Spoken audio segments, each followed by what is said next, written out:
going to be a negotiating tool. Everything feels like a negotiation in the new political era. The reality is that a ban would be very consequential to the Chinese economy, because not only is it a mining and processing, it's the entire economic ecosystem and infrastructure services that go with it that would ultimately come to a halt. What it does do is it gives them power in a tariff war, because they actually have an absolute advantage here. It's not comparative.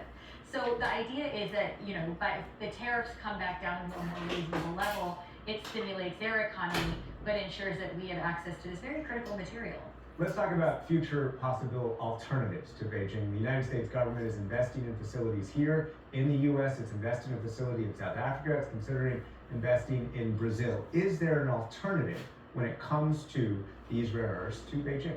We're probably not going to decouple anytime soon. We've been mining rare earths for some years in the United States, but we've never built separation facilities and so even though the US government has spent over $400 million through the Defense Production Act over the last 5 years, these facilities are not ready to go. And when they are online, they're only going to be able to produce a small fraction of what China produces. Ultimately, for the US, what determines whether the US fails or succeeds here is twofold. One will be, can we get these facilities online quickly? And the second is, at the end of the day, geology is where geology is. And we have less than 1.5% of the world's rare earths here at home in the US. So there's going to be a need to link this up to our foreign policy to secure rare earths from other countries.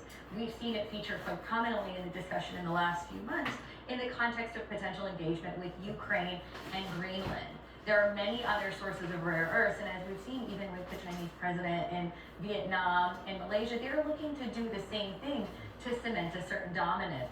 So there's a larger strategy that's needed, and there's no doubt the Department of Defense recognizes this as a critical vulnerability. They've prioritized what we call the mine-to-magnet supply chain and building it here at home by 2027. But it takes time, it takes capital, and it takes a lot of willpower.